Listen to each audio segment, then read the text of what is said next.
Hanamkonda Hunter రోడ్డులో గల CSR garden లో ఏర్పాటు చేసిన వర్ధన్నపేట నియోజకవర్గ విస్తృత స్థాయి సమావేశం బీఆర్ఎస్ వరంగల్ జిల్లా అధ్యక్షుడు వర్ధన్నపేట మాజీ ఎమ్మెల్యే ఆరూరి రమేష్ అధ్యక్షతన జరగగా ఈ కార్యక్రమానికి ముఖ్య అతిథులుగా మాజీ మంత్రులు ఎర్రబెల్లి దయాకర్ రావు, సింగిరెడ్డి గారు పాల్గొన్నారు. ఈ సందర్భంగా మాజీ మంత్రి ఎర్రబెల్లి దయాకర్ రావు మాట్లాడుతూ ఎన్నికల్లో గెలుపు ఓటములు సహజం, గెలిచినా ఓడినా పార్టీని కాపాడుకోవడం ముఖ్యం. కేసీఆర్ గారు ప్రవేశపెట్టిన పథకాలు దేశంలో ఎవరూ ప్రవేశపెట్టలేదు. గతంలో ఎస్ఆర్ఎస్పీ కాలువ ద్వారా వర్ధన్నపేట నియోజకవర్గంలోని సాగునీరు అందలేదు. కేసీఆర్ గారు కాళేశ్వరం ప్రాజెక్టు కట్టి సాగునీరు అందించారు. దేశంలో బీఆర్ఎస్ ప్రభుత్వం అధికారంలో ఉన్నప్పుడు రైతు బంధు, రైతు బీమా 24 గంటలు ఇచ్చిన ఏకైక రాష్ట్రం కేసీఆర్ గారు వచ్చాకే తెలంగాణ అన్ని విధాల అభివృద్ధి చెందింది. ఇప్పటికే కాంగ్రెస్ ప్రభుత్వంపై ప్రజల్లో వ్యతిరేకత వచ్చింది. ఈ రోజు కాంగ్రెస్ పార్టీకి ఓటు వేసినందుకు ఎందుకు వేశామని బాధపడుతున్నారు. కాంగ్రెస్ పార్టీ ఇచ్చిన 420 హామీలు అమలు చేసే దమ్ము ఉందా? కాంగ్రెస్ పార్టీలో ఇప్పటికే అంతర్గత పోరు మొదలైంది. వచ్చే పార్లమెంట్ ఎన్నికల్లో Warangal MP seat BRS they. BRS party కార్యకర్తలు సమిష్టిగా పనిచేయాలి. ఉద్యమకారులైన కార్యకర్తలకు పార్టీ ఎల్లప్పుడూ అండగా ఉంటుంది. జిల్లా కమిటీలు పటిష్టం చేసి పార్టీకి పూర్వ వైభవం తీసుకొస్తాము. ఈ కార్యక్రమంలో MP Pasnoori Dayakar, DCCB chairman Marneni Ravinder తదితరులు పాల్గొన్నారు. ఫలితాలు ఏమైనప్పటికీ ఎన్నికలలో ఆ కురుక్షేత్రంలో మీరందరూ కూడా హోరాహోరీగా పోరాడినరు, పనిచేసిండ్రు. ఫలితాలు ఒక్కొక్కసారి మనం ఆశించినట్లుగా ఉండకపోవచ్చు. కానీ అంత మాత్రం చేత జరిగిన పనిని, చేసిన కృషిని మనం అండర్మైన్ కూడా చేయాల్సినటువంటి అవసరం లేదు.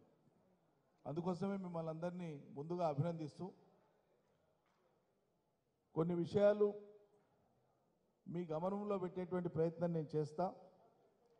మీరందరూ కూడా వివిధ స్థాయిల్లో ప్రజా జీవితంలో ఉంటూ ఒక రాజకీయ పార్టీ శ్రేణులుగా అనుభవం గడించిన వారే, ప్రజల మధ్య నలిగిన వారే, ప్రజల మనోగతం తెలిసినటువంటి వాళ్ళే, సమాజ పురోగమనం మీద అవగాహన ఉన్నటువంటి వాళ్ళే.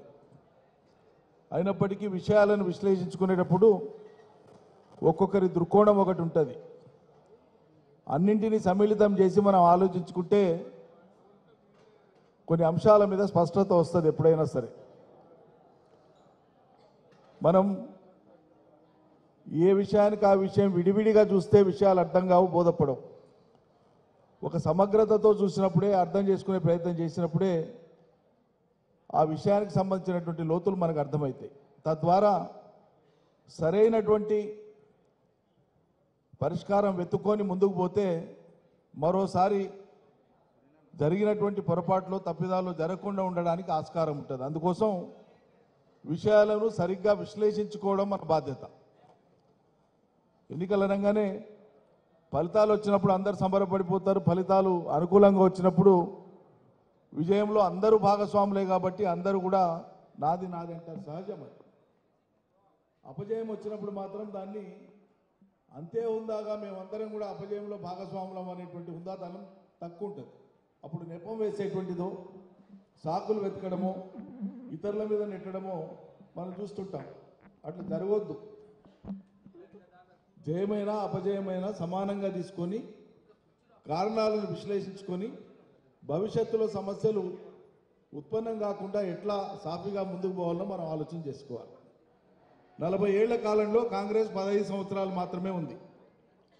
1989 నుంచి 94 వరకు, 2004 నుంచి 2014 వరకు.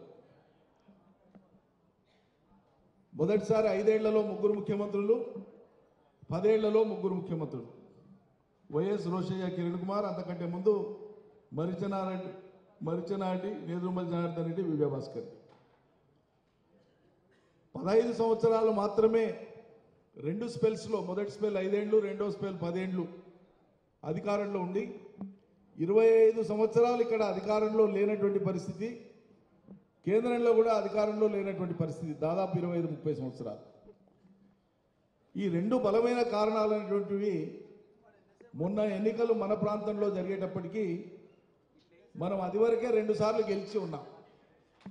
2014లో తెలంగాణ రాష్ట్రం తెచ్చిన పార్టీగా, రాష్ట్రం తెచ్చిన నాయకుడిగా కేసీఆర్ను ఆదరించిన ప్రజలు, అధికారం ఇచ్చిండ్రు, 63 సీట్లు ఇచ్చిండ్రు. 63కి ఎక్కువ రావాలి ఆనాడు. కానీ 63కి ఎందుకు పరిమితమైనమంటే బలమైన కారణం, తెలంగాణ ఇచ్చిన క్రమంలో కాంగ్రెసు టిఆర్ఎస్ విలీనమైతే కలిసిపోతాయనేటువంటి చర్చ సుమారు నోటిఫికేషన్ వచ్చేంత వరకు కూడా ఆ సందిగ్ధత అట్లే కొనసాగింది.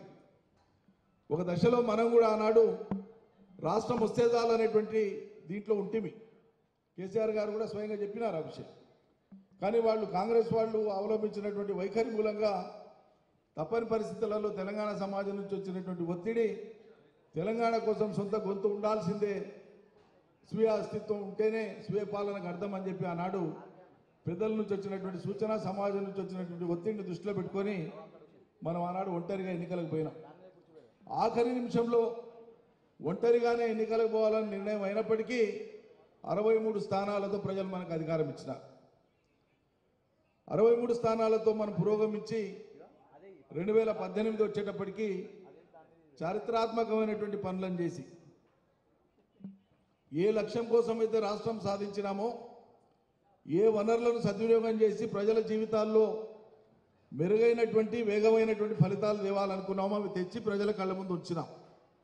దాని ఫలితం 2018లో ప్రజలు మరోసారి 88 స్థానాలతో మనల్ని గెలిపించినారు. 2 సార్లు అయింది.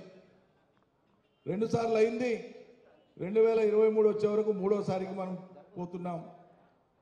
2 ఏళ్ళు కరోనా కష్టకాలం అయినా సరే ప్రభుత్వం పనిచేస్తా పోయింది, సీరియస్గా చేస్తా పోయింది. మన పని మీద, అభివృద్ధి మీదనే దృష్టి పెట్టి ముందుకు పోతా పోయినాం.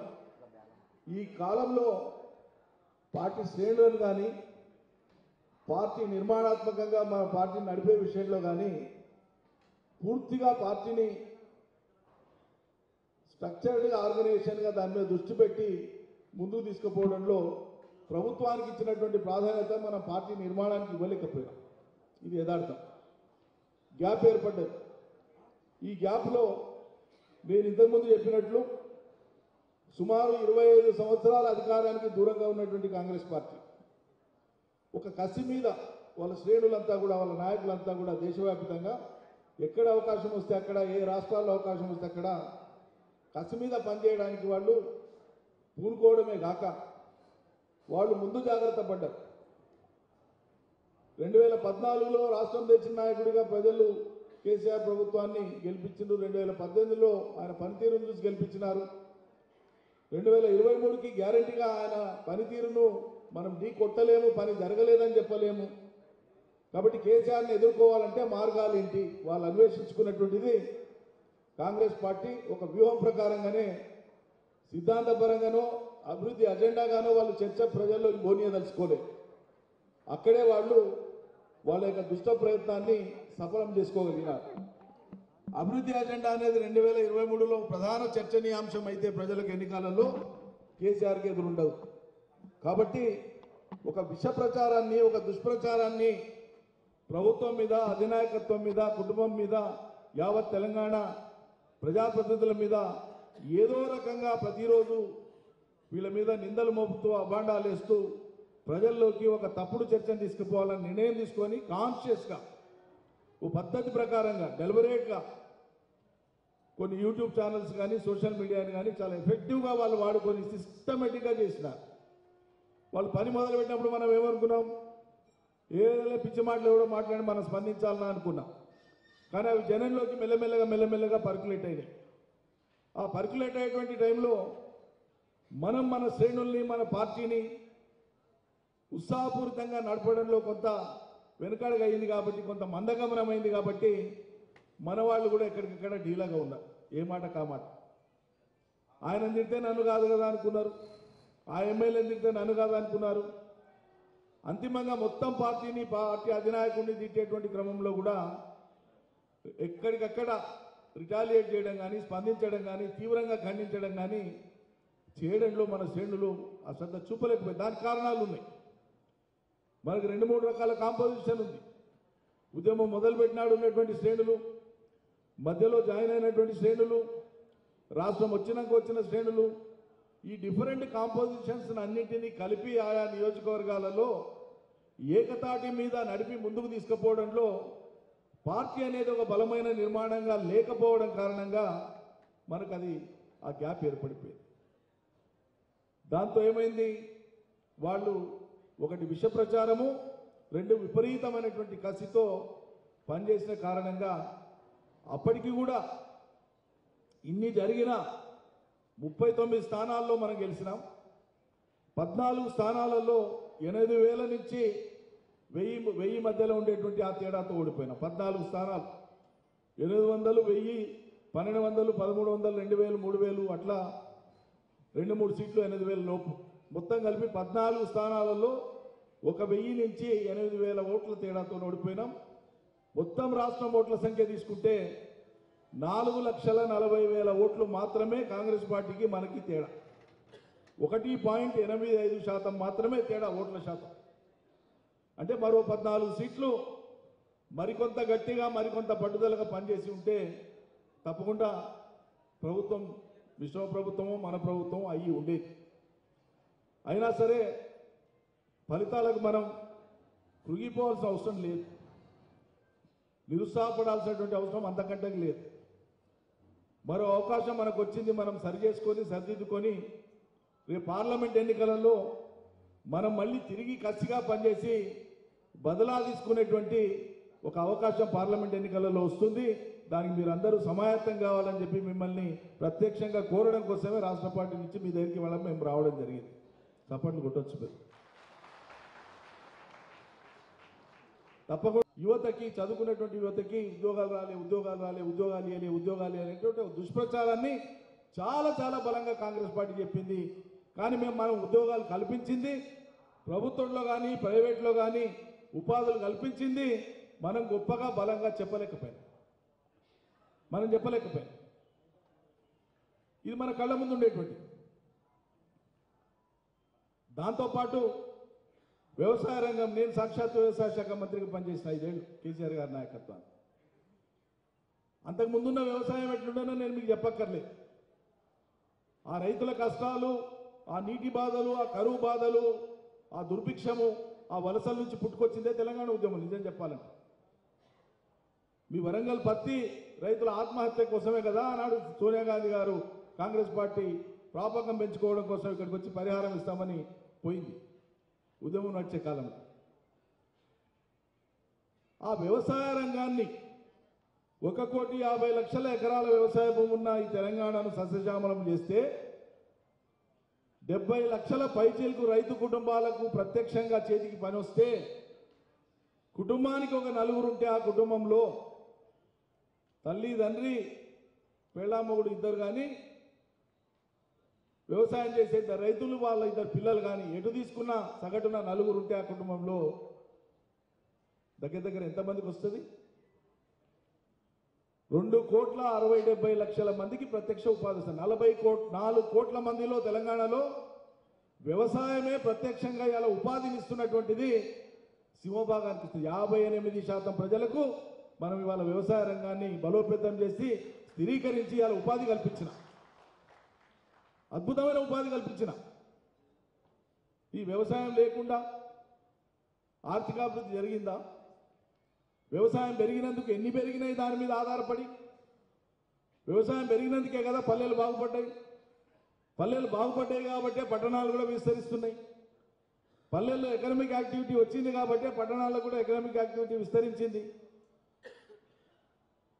ఒకనాడు రాష్ట్రం వచ్చే కంటే ముందు నెలకొని ఉన్నటువంటి పరిస్థితులు, తెలంగాణ ఉద్యమ కాలంలో రాష్ట్రం అంతా తిరుగుతున్నప్పుడు దయనీయమైన స్థితులు, అప్పుడు కవులు, రచయితలు, గాయకులు పాటలు పాడినటువంటిది, రాతలు రాసినటువంటిది. పండగకు ఆడపిల్లను పిలుచుకుందామంటే కూడా పిలుచుకోలేనటువంటి ఒక దైన్యస్థితి మీద తెలంగాణ ఉద్యమంలో అద్భుతమైన పాటలు వచ్చినాయి. తల్లి మీరు చూసింటారు, నల్గొండ జిల్లాలో వాళ్ళు వేసినటువంటి ఆ వీడియో ఉద్యమకాలంలో వచ్చింది, చాలా పాపులర్ అయింది. పండగ వస్తుంది, దసరా పండుగ వస్తుంది, సద్దుల బతుకమ్మ వస్తుంది, చెల్లెల్ని తీసుకురారా పండగ అని చెప్పి 3 కొడుకులు ఒక బిడ్డ ఉండేటువంటి కుటుంబంలో తల్లి కొడుకులను ఒక్కొక్క కొడుకును అడుగుతూ పోతుంటే వాడికి ఉన్నటువంటి దీనస్థితి చెప్పి, నా కడుపులో ప్రేమ ఉన్నా నేను నా చెల్లెని దోల్కరాలేకపోతున్నా పండగ అని చెప్పి అశక్తతను వెలిపుచ్చేటువంటి సాహిత్యాన్ని, పాటల్ని, రచనల్ని తెలంగాణ చూసింది. ఇవాళ 10 ఏళ్ల కాలంలో పండిన పంటలకు, పెరిగినటువంటి ఆర్థిక సంపత్తికి గ్రామాన ఒక పెద్దమ్మ పండుగ చేసినా, ఒక బొడ్రాయి పండుగ చేసినా ఒక్కొక్క ఊర్లో 5, 6, 7 కోట్ల రూపాయలు ఖర్చు చేస్తున్నారు ప్రజలు. ఈ సంపత్తి ఎట్లకెళ్ళి వచ్చింది? ఈ ఆర్థిక స్థితి ఎట్లకెళ్ళి వచ్చింది తెలంగాణలో? మనం తీసుకొచ్చినటువంటి పరివర్తన వల్ల కాదా ఈ అద్భుతాలన్నీ జరిగినాయి? ఇన్ని అద్భుతాలు జరిగినాయి. ఇన్ని అద్భుతాలు జరగంగా కూడా మరి ఎందుకు మనం ఇవాళ ఏమీ చేయని? ఆశ్చర్యం అనిపిస్తుంది అసలు. అంటే ప్రజలు వాళ్ళు ఆగి ఒక విఘ్నతతోన ఆలోచించి ఇటు ఓటు వేద్దాం అనుకునేటువంటి చర్చ జరగనీయే కాంగ్రెస్. భూతద్దంలో పెట్టి దుష్ప్రచారం చేసేసిన కరోనా ఇట్లా వస్తే మొట్టమొదటిసారి మానవాళికి అంతకు ముందు లేనటువంటి అనుభవం. కరోనా ఏందో తెలియదు, ఎట్లనో తెలియదు. కరోనా వచ్చి మొత్తం ప్రపంచం అంతా అది ఎట్లా కమ్మేసిందో తెలంగాణ ఎన్నికల సమయంలో కాంగ్రెస్ అనేటువంటి దుష్ప్రచారం అనేటువంటిది అట్లా కమ్మేసింది. యథార్థాలు వాస్తవాలు మనం చెప్పబోయే వాతావరణం లేకుండా చేసేసినారు. ఫలితాలు వచ్చిన వెంటనే ఇలా చూస్తే ఇప్పటికి ఎంతైంది? 52-53 రోజులు అయిందా?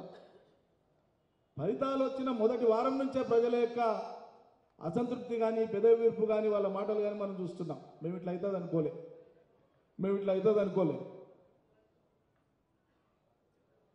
ఎవరైతే పని కట్టుకొని కక్ష కట్టుకొని ఓడించి తీరుతాం మేము కేసీఆర్ అనుకొని పనిచేసిన సెక్షన్స్ ఉన్నారో వాళ్ళు ఇలా రైతు బంధు పడేటువంటి టైంలో మరి కేసీఆర్ ఏమో యాళ్ళకేస్తుండే, అందరికి వేస్తుండే. కారణం భూమి అనేటువంటిది పడా ఉండొద్దు అనేటువంటి తాత్వికత కేసీఆర్. ఒక రైతుకి ఇస్తే ఆ రైతు ఒక్కడే ఆ మొత్తం పడ్డమని తినడు కదా. దేశ సంపద, అది రాష్ట్ర సంపద.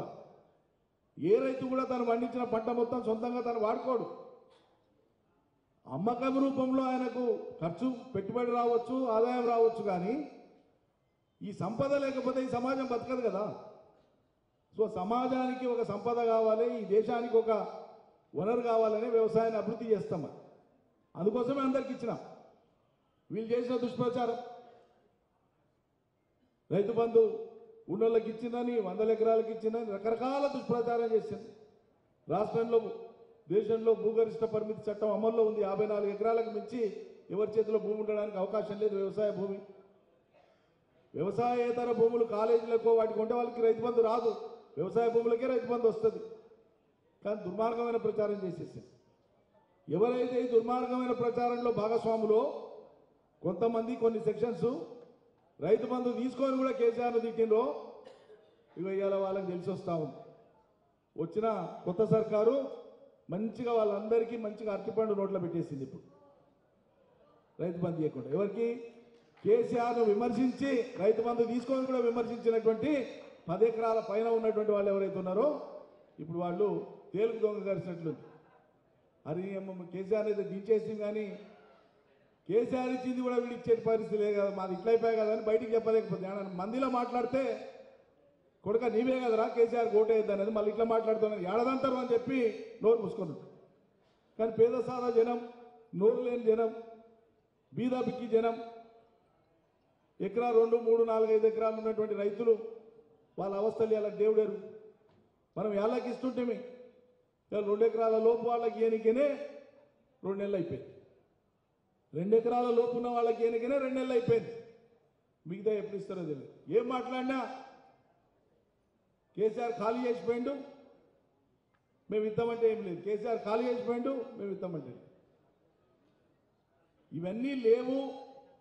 కేసీఆర్ కంటే మేము గొప్పగా ఇస్తామని మాట్లాడింది మీ నోటి నుంచే కదా. 10,000 కాదు 15,000 రైతు బంధు అంటారు. ఇక కళ్యాణ లక్ష్మికి అయితే తులం బంగారం కలిపే ఇస్తామంటారు. ఎన్ని మాటలు బాబు, ఎన్ని మాటలు? 1, 2, 3? నేను ఇట్లే జనాన్ని అడిగా. నాకు 83,000 ఓట్లు వచ్చి ఓడిపోయినారు. 83,000 ఓట్లు వచ్చి ఓడిపోయి 35 మంది శాసనసభ్యులు ఈ రాష్ట్రంలో గెలిచిన వాళ్ళలో నాకంటే ఓట్లు తక్కువ వచ్చి గెలిచిన వాళ్ళు 35 మంది ఉన్నారు. దురదృష్టం అట్లా వెంటాడుతుంది ఒక్కోసారి.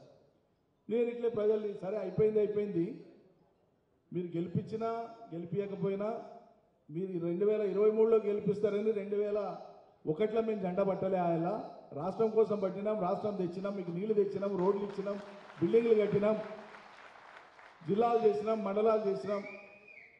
కాలు కింద పెడితే గ్రామాలలో కాలుకు మట్టి అంటకుండా తెలంగాణ రాష్ట్రం అంతా సీసీ రోడ్లు ఇచ్చినాం. ఇన్ని చేసినాం.